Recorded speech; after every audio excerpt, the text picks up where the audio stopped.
बिस्मिल्लाहिर्रहमानिर्रहीम। अस्सलाम वालेकुम डियर स्टूडेंट्स। बाब नंबर 2 और आज का हमारा उन्वान है क़याम पाकिस्तान में कायदे आज़म का किरदार। इस क्वेश्चन को करने के लिए सबसे पहले आपने कायदे आज़म का तारुफ लिखना है। कायदे आज़म की पर्सनालिटी को रिप्रेजेंट करने के लिए कोई एक शेर भी आप लिख सकते हैं, लेकिन इस तारुफ में आपने कौन से मेन पॉइंट्स लिखने हैं वो सारे यहाँ पे राइट किए गए हैं। जैसे आपने पैदाइश, इब्तदाई तालीम, वकालत का शोबा कब अपनाया, किस तरह से उसमें काम किया, उसके बाद आपने सियासत में कब हिस्सा लेना शुरू किया, उसके बाद मुस्लिम लीग की रुकनीयत कब हासिल की। ये वो तमाम डेट्स हैं जो पहले तो बहुत ही अच्छे से आपको याद होनी चाहिए। इन डेट्स को जब आप अच्छे से याद कर लेंगे उसके बाद आपने इसको एक पैराग्राफ की फॉर्म में राइट करना है। छोटी छोटी सब हेडिंग्स बना लें तारुफ की, और उसके बाद आपने डेट्स जो हैं वो हाईलाइट करनी है। उसके बाद आपने बताना है कि कायदे आज़म ने पहले गवर्नर जनरल के तौर पर अपना कब शुरू किया अपनी वर्किंग, और कितने अरसे तक आप गवर्नर जनरल की हैसियत से कायम रहे। तो आपने 13 माह तक गवर्नर जनरल की हैसियत से काम किया था। उसके बाद लास्ट आपका जो पॉइंट आएगा वो है वफ़ात, जिसमें आपने डेट फिर से 11 सितंबर 1948 की डेट जो है वो बहुत ही ध्यान से राइट करनी है। और ये तारुफ जो है इसको एक बोरिंग पैराग्राफ की फॉर्म में नहीं करना आपने, बल्कि जिस तरह से आपको बताया है इस तारुफ की मेन हेडिंग के बाद आपने सब हेडिंग्स बनाते हुए और बीच में जितने भी आपके मेन पॉइंट्स हैं उनको थोड़ा सा हाईलाइट करते हुए कीवर्ड्स को आपने ये पैराग्राफ जो होगा इंट्रोडक्टरी पैराग्राफ ये राइट करना है। उसके बाद हम बात करेंगे मिसाके लखनऊ, यानी ये वो खिदमात थीं जो कायदे आज़म ने पाकिस्तान को हासिल करने के लिए सरअंजाम दी। इनमें सबसे पहले हम बात करेंगे मिसाके लखनऊ की। मिसाके लखनऊ के लिए सबसे पहले आपने डेट याद करनी है, क्या डेट थी। फिर इसमें दो चीज़ें जिस पे फोकस करना है आपने, वो है इत्तेहाद यानी यूनिटी और जुदागाना इंतखाब का हक।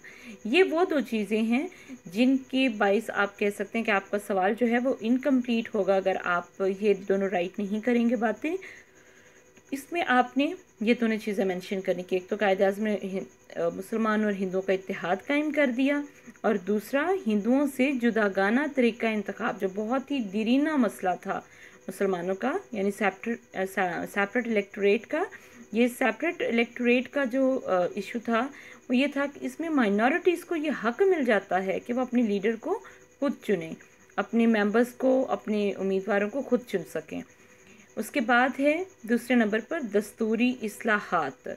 दस्तूरी इस्लाहात से मुराद क्या है कि बर्रे सगीर के निज़ाम को बेहतर अंदाज में चलाने के लिए, यानी नज़्म व नस्क को चलाने के लिए बरतानवी हुकूमत मुख्तलिफ कॉन्स्टिट्यूशनल रिफॉर्म्स जो थी वो लेकर आती रही, यानी एफर्ट्स करते रहे कि कुछ बेचैनी ख़त्म हो, कुछ दस्तूरी इस्लाहात नाफिज की जाएं, जिसके लिए 1913 में दस्तूरी इस्लाहात नाफिज की गई। उसके बाद 1919 में मॉन्टेगो चैम्सफोर्ड इस्लाहात जो थी वो भी नाफिज की गई। तो इन सब के बनने में और इन सब के इम्प्लीमेंट होने में और इसको प्रेजेंट करने में भी कायदे आज़म के बहुत ज़्यादा एफर्ट्स शामिल थी।